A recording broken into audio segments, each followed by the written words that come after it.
Les petits détails des plus grands films, bienvenue dans Aviez-vous remarqué ? Une comédie douce amère avec une fille mère, un sujet délicat qu'a empoigné le réalisateur Jason Reitman en 2007 avec le carton surprise Juno.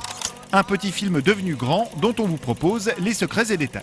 Secret de tournage pour commencer, tourné en à peine 31 jours, Juno a été compliqué à mettre en place, notamment à cause du fait que l'histoire se déroule sur les 4 saisons de l'année. Comment montrer 4 saisons en un seul mois de tournage en mars ?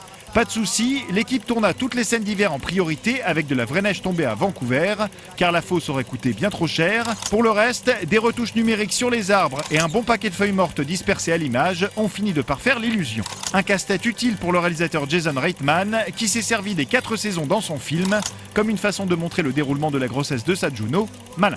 Le film nous réserve par ailleurs quelques détails bien visibles, comme lorsque Juno rend visite à Mark dans cette scène, celui-ci est sur son ordinateur, en train de consulter le blog de la scénariste du film, Diablo Cody, oscarisée pour le long métrage.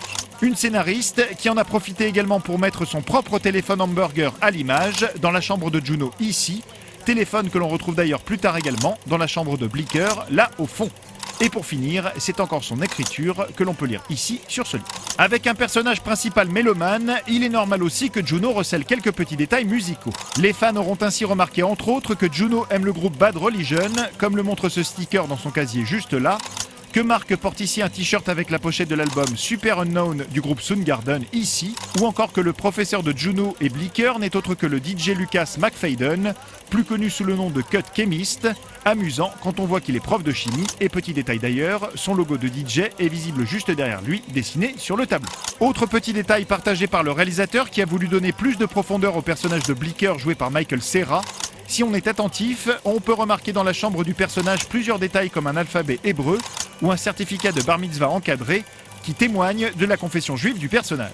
Enfin, si vous êtes fan de la déco de la chambre de Juno, vous aurez noté que la plupart des affiches sont de l'artiste Tara McPherson, mais ça bien sûr, vous l'aviez remarqué, non ?